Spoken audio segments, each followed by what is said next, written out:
Doctor صاحب اگر اس تنظیم کا ایس سی او کا اگر ہم جائزہ لیں تو کیا اس نے گراؤنڈ کے اوپر کچھ ایسا کام کیا ہے جس سے ہم توقع کریں کہ ایس سی او جو ہے اس میں ہماری شمولیت پولیٹیکلی چلیے ہماری امپورٹنس میں اضافہ ہوا یہ تو اپنی جگہ، لیکن کوئی کنکریٹ چیز، کوئی ریجنل کنیکٹیویٹی جس کی ہمیں شاید بہت ضرورت ہے، سینٹرل ایشیا میں اس کی بڑی ڈیمانڈ ہے، تو کیا اس طرف اب تک اس نے باقاعدہ کچھ ایسے کام کیے ہیں جس کے روشنی میں ہم سمجھ سکیں کہ ہاں اس میٹنگ سے آگے راستے مزید نکلیں گے؟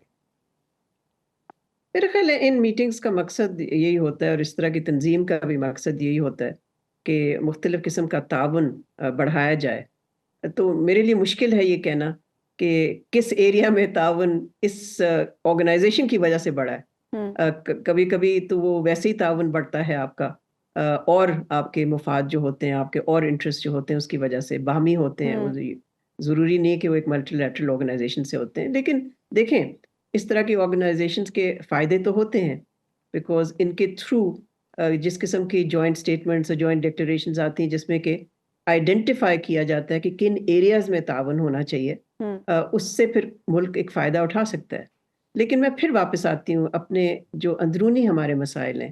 دیکھیں کسی چیز سے فائدہ اٹھانا جو کہ ایک بین الاقوامی سطح پہ ایک آپ کے ایونٹ ہوتا ہے، ڈیولپمنٹ ہوتی ہے، ایک انٹرنیشنل ڈیولپمنٹ ہوتی ہے، اس کا فائدہ ایک ملک تبھی اٹھا سکتا ہے نا جب ملک کا گھر ٹھیک ہو. تو ایک ادروائز تو کوئی فائدہ نہیں ہے کہ ہم دیکھتے رہیں کہ جی فلاں سے ہمیں یہ بینیفٹ ملے گا، فلاں سے وہ. اگر ہمارا گھر ہی جو ہے وہ ایک کیوس کا شکار ہے، کنفیوژن کا، انسرٹنٹی کا، تو پھر تو بڑا مشکل ہو جاتا ہے کہ نشاندہی کرے انسان کہ جی ایس سی او کی اس تعاون کی سٹیٹمنٹ یا اس تعاون کی جو انیشیٹ ہے اس سے پاکستان کا یہ ایکس وائی زی فائدہ ہوا. ڈاکٹر صاحب دہشت گردی بھی ہمارا ایک بڑا مسئلہ ہے، اور اس وقت جو 2 صوبوں میں سچویشن چل رہی ہے اس نے یقیناً ایک بڑا کیوس پاکستان میں برپا کر رکھا ہے. آپ کو لگتا ہے کہ ایس سی او کے فورم سے ہم اس مسئلے کو بھی ایڈریس کر سکتے ہیں؟ دیکھیں جو مین ایفرٹ ہے دہشت گردی کا مقابلہ کرنے کے لیے وہ گھر پہ ہی ہے. ہاں یہ ضرور ہے کہ انٹرنیشنل کوآپریشن سے ہم اپنی کیپیسٹی کو اسٹرینتھن کر سکتے ہیں، انکریز کر سکتے ہیں. سو اس حوالے سے جی آپ یہ کہہ سکتے ہیں کہ یہ ایک اور آرگنائزیشن ہے جس کے ذریعے پاکستان بینیفٹ کر سکتا ہے اور ملکوں کے ایکسپیرینس سے. مگر ہمارے ویسے ہی تعلقات ہیں نا ان ملکوں سے. ہمارا تو تعلق ہے چین کے ساتھ، تو ہمیں ایس سی او کی ضروری نہیں ہے کہ اس کے تھرو ہی ہم ان سے سی ٹی کوآپریشن کریں.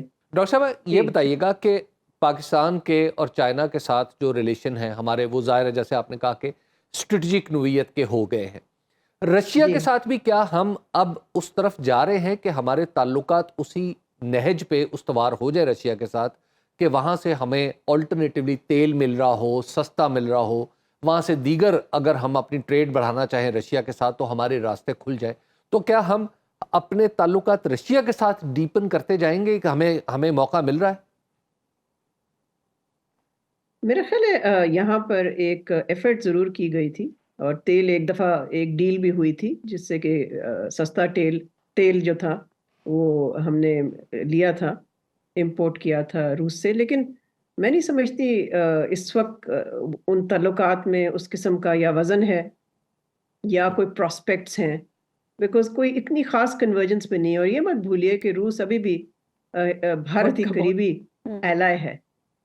تو بہت ساری چیزیں جو ہیں روس آپ کہہ سکتے ہیں کہ نیو ڈیلی کے لینس سے پاکستان کو دیکھتا ہے نا.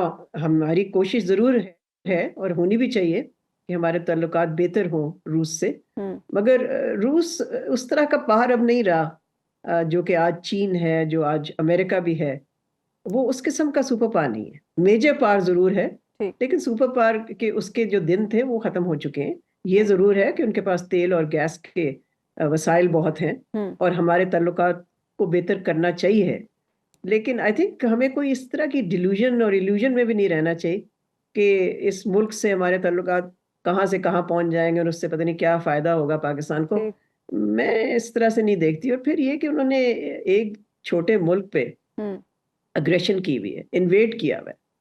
چاہے آپ جتنا مرضی کہتے ہیں کہ ہم نیوٹرل ہیں، لیکن بات تو حقیقت تو ہے کہ انہوں نے اگریشن کی ہے ایک چھوٹے ملک پہ. صحیح تو ٹھیک ہے ہمیں اس میں انوالو نہیں ہونا چاہیے مگر at the same time we have to call a spade. دیکھیں چین اس طرح کی کبھی کوئی حرکت نہیں کرے گا, نہ ہی کبھی کی ہے اس نے. China has never invaded another country. It has never occupied another country. روس کی جو تاریخ رہی ہے وہ آپ کے سامنے ہے. انہوں نے تو ہمارا ہمسایہ انویٹ کر کے اور اس کو آکیوپائی کیا تھا. تو ہمیں یہ بھی ذرا یاد رکھنا چاہیے کہ ایک ملک کا کانڈکٹ کیا رہا ہے اور اس کی وجہ سے ہمارے بھی تعلقات پہ ظاہر اثر پڑا تھا. ہم تو we were on different sides during the Russian occupation of Afghanistan. تو اب اس پہ کرنا کہ جی ایک دم سے ہمارے تعلقات بڑے اچھے ہو جائیں گے, جیسے میں نے کہا یہ تو ان کے بھارت کے ساتھ اتنے قریبی تعلقات ہیں, ملٹری اکنامک, تو ہمیں وہ بھی سامنے رکھنا پڑتا ہے کہ there will be limits to what we can do with the Russians.